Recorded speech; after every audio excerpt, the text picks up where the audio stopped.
Woo! Thank you all for coming out bright and early. I don't know, well, I'm jet lagged, so I don't know if it feels bright and early or like the middle of the night. My time perception is completely gone. But thanks y'all for being here. What's up? I'm Ben. I'm gonna get y'all going this morning to talk about some open source economics and observability and self-awareness.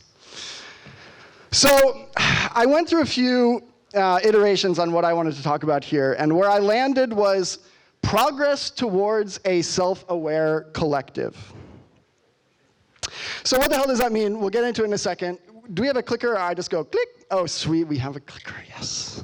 Because there's one thing about me is I go back and forth on slides horribly. Okay, so to date, I have resisted the urge to do a bunch of these entirely stable diffusion on every slide talks.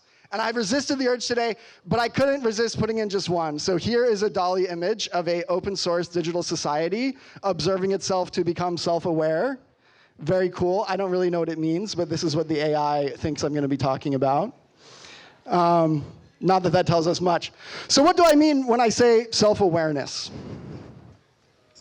Ultimately, what I want to talk about is the notion of moving knowledge into the collective's purview. Right now, we are in a situation, not just in Optimism, but in a lot of crypto ecosystems, where a lot of the knowledge that exists is localized. It is not global. So I want to talk about shifts of local knowledge to becoming common knowledge. Similarly, there's lots of information out there that maybe nobody knows. It's implicit, it could be generated, but we don't have it right now. So implicit information to explicit information. And I think a final component of self-awareness for the collective is going to be making decisions based on a pre-committed policy, not on some chaos in the moment. If we don't have the information to make decisions up front, it's going to be much harder to make decisions later on. So why do we want this? Right? Like I said, we want to improve decision making, right? If the collective doesn't have all of the local or private information, it's not going to make as good decisions. Additionally, it's very important for credibility that we're pre-committed to the decisions that are being made. Because if we get ourselves in a situation where there's something contentious and it hasn't been pre-committed, or we don't have the information to inform that decision up front, that's going to be a problem. And something down nirvana, we've got to all be open source to be able to work together out in the open, on chain, et cetera, et cetera, et cetera. Making sense so far?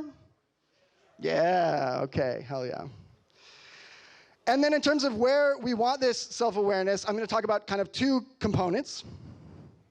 The first one is understanding what we might call the end-to-end economics of the platform. And I'll talk a little bit about that. And the other big area where we want self-awareness is the protocol rule sets. And this is an extremely important one. For us to build a successful protocol which makes good decisions as a collective, we need a pre-commitment to the rules that we're following when we make decisions. So that's why we want these. Okay, making sense so far. So the first thing that I want to talk about is retro PGF and how that is progressing us towards economic self-awareness. Okay, show of the room. Do we have any candidates? Any people who have applied to retro PGF round 3 in the audience? Yeah, oh. That warms my heart, warms my heart. So, if you've been following retro PGF, and certainly probably if you raise your hand, you'll have a notion of this. This is the impact framework for this round of upcoming retro PGF. Voting, I think, has just begun. And there's my favorite part of this image, which maybe I'm blocking. Oh well. My favorite part of this image is not one of these columns. It is actually the row right here, measurement. And measurement, I will make a case for being a very, very critical part of the collective becoming self-aware. And it's more than a byproduct. So one of the things that we introduced in this round of retro PGF is the notion of lists. This is actually a very simple concept. It's just the ability for the citizens that are voting on distributions to basically export their votes, right? Basically take a list of projects and the impact that they felt that those projects had. Another example is this incredible project, the open source observer. It's a little hard to read that URL, but check out open source.observer, and also an amazing name. I didn't know you could own a .observer. TLD, pretty epic. But their work is basically dedicated to bringing online and making you aware of the metrics and the details of the open source contributions to the OP ecosystem and beyond. And both of these are very, very, very important examples of us becoming self-aware. If we don't have the data, and if we don't have an understanding of where impact is occurring and what economics are happening, then we're not going to be able to reward it effectively.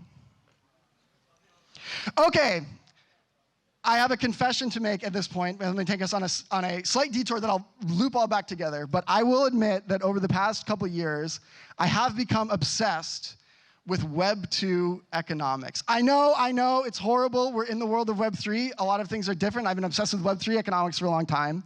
But it turns out, if you go back and look at what people were figuring out as the Web 2 platforms were being built, there's a lot of good nuggets in there. And I'm going to share one of those today. It is called the value chain. And raise of hands. Anyone know what a value chain is? Yeah, shut up, Carl. Okay. So other than that, no. Great. Okay.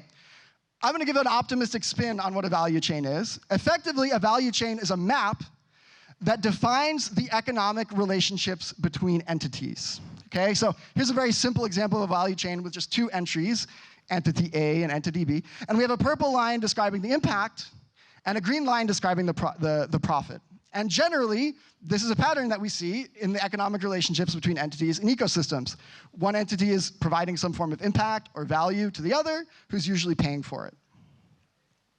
Okay, so a very simple example of this, right, is Uniswap on Optimism, right? Optimism provides cheap block space to Uniswap and its users, and Uniswap has users paying out transaction fees back to Optimism. So there's a very simple example of a value chain. I know it's like egregiously simple in some ways, like maybe you're going, oh my God, duh, like of course you can do this. But a lot of people don't do this, and it turns out to be very, very valuable. And it also gets real complex real fast, right? So we can zoom in to another layer of detail here and note that there are actually entities on Uniswap that are the traders and also entities that are the LPs. And there are also impact-profit relationships there. People get trades, they pay fees. People provide liquidity, they get fees. It becomes more complex, right? So here's a value chain with 4 entities. Making sense so far? Yeah, okay. In general, we can do this across the Optimism ecosystem, okay? So if we look up to this is kind of like an abstraction. It doesn't have the specifics of Uniswap and all the incredible apps. But in general, it describes the relationship. You have a bunch of dependencies on which are the shoulders of giants that the OP stack stands on, right? Those have a direct impact in terms of being a code dependency. They contribute implementation. The OP stack adds more to that. That is what enables us to have Optimism. And then Optimism provides block space to developers. The developers provide interfaces to users. And then fees go back up the top. And what we can see in here in the upper right is that effectively, if you compare to something like this, the whole public goods funding problem is the fact that the code makes a massive contribution. Like, we would not be here without the dependencies and without Ethereum itself. But those things are not rewarded. There's no part of the protocol without some added incentives that reward those things. So effectively, there is a market failure in the value chain where you've got a bunch of really important purple impact and not a bunch of green valuable profit. So Redshift PHF is about fixing that failure in the value chain. This gets really quick, though, really, really, really fast. And it applies much more to just the dependencies and the public goods without green arrows. So here's an example, and this is like a toy example. I may have gotten some of the apps and projects wrong here. But this is an example looking actually at, in the yellow, Quenta, which is an app on Optimism. Shout out Quenta, one of the first OP native tokens. So what you can see is that Optimism is providing chain data into Infura and the Graph, which is providing caching and indexing services to Quenta. They also use the block space. But also, Synthetics uses the block space. Also, Chainlink uses the block space. Chainlink sends Oracle data to Synthetics. Synthetics provides the derivative liquidity. So you can see we get real complicated with these things real fast. And I think I want to make the case that a truly self-aware collective has the value chain mapped out for every single application, every single thing going on in its ecosystem to create a massive, massive graph of contributions. And not just contributions, but real economic relationships. This is very, very, very important, because if we don't understand the economics going on in our platform, how are we going to build a good one? The other thing to say is that this is where the metrics come in, right? So we should be having the dashboards across all parts of this value chain and deeply, deeply understand the economics. Sweet, sweet. Making sense so far? Yeah? Yeah, okay, we got some nods. So now I'm going to talk about something else, which is called the law of chains. Raise your hand if you've heard of the law of chains. Yeah, oh my God, well, it's an honor as well. So the law of chains is effectively like a constitution for the superchain, is one way to think about it, or a bill of rights. You could call it a lot of names. But I want to draw some similarities in terms of self-awareness. Okay, so what does the law of chains do? The first thing that it does, which again is very obvious, but it relates to everything we've been talking about, is to enumerate the stakeholders of the protocol, right? And the initial release of the law of chains outlines 3 major buckets. You have the users. These are the people that are actually using the protocol, right?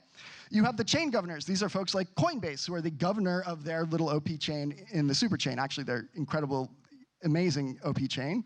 And then you have servicers, right, which is the people that are running the sequencers and other pieces of software. The next thing that the law of chains does is to define how Optimism Governance and how the platform should respect and treat those stakeholders. So we call this protections. You can almost think of it like rights, right? So for example, a key user protection is censorship resistance. This is a critical property of the blockchain infrastructure that we're building. We have to preserve that, right? Economic sovereignty, like your digital property rights, right? The same thing. It's very, very, very important to preserve those properties. Also, the right to switch and the right to exit. You should not be stuck on the superchain if you want to leave. And fork friendliness is a key aspect to building an equitable blockchain platform. So these are all examples of, it's not an exhaustive list, but some of the most important protections that the law of chains offers to stakeholders. Ultimately, what the law of chains is doing is providing the social contract for how Optimism should treat and protect those stakeholders into the future, right? So it says that these things up here are in a critical social contract for the collective to preserve. And this is what I meant when I said protocol or decision-making self-awareness. Because what we don't want to do is get into the position where we grow a massive superchain with a whole bunch of stakeholders, not talk about that all as a collective, and not be upfront and open about what are the guarantees and provisions that are made by Optimism to those stakeholders. So again, it's governance self-awareness. Some of the examples of how the law of chains implements these protections, one of them is that the user protection should come first, right? So in some situation, we should always prioritize the users when making a decision. Another one is that governance should be minimized, right? So an example of this is technical decentralization. Working towards stage 2 fault proofs is a very important way to protect the users and everyone on the ecosystem at a protocol level, not at a governance decision-making level. Another example is that there should be some level of backwards compatibility here, right? And so on and so forth. So the last thing that I want to say about this is that that sounds in itself very separate. It almost, you could naively think that I talked about 2 things here. I talked about open source metrics for understanding what public goods to fund. And then I talked about some notion of platform governance and how we make decisions across the collective. In reality, everything ties back to these freaking value chains, right? The OP stack is the blueprint for the superchain economics. And so therefore, these questions are deeply related. The law of chains, which dictates how Optimism Governance should perform upgrades, means that it defines how the blueprint for the economics of these systems play out, right? So we can make a value chain out of this, right? So in general, there's some magic that happens and we go from the OP stack to a bunch of OP chains, right? Super exciting. But in reality, there is a value chain which is very well defined by that protocol, right? So the process of poofing out a chain, right, isn't just poofing out a blockchain, it's poofing out a value chain, right? And so if we look at a value chain for an OP chain, right, you have your app devs and end users down there. You have a 3-way fee split between the chain governor, between Optimism Governance and folks like the sequencer. You even have the sequencer paying fees back to L1 Ethereum, right?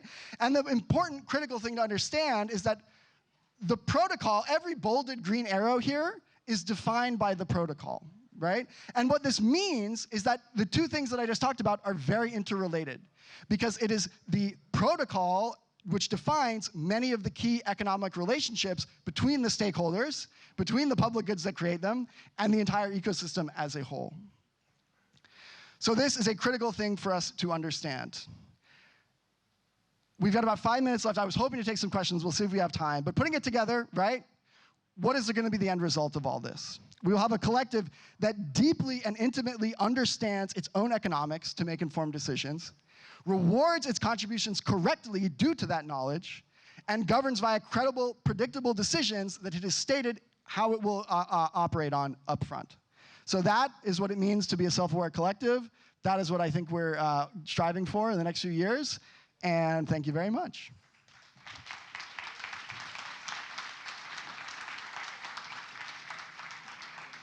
Do we have question time?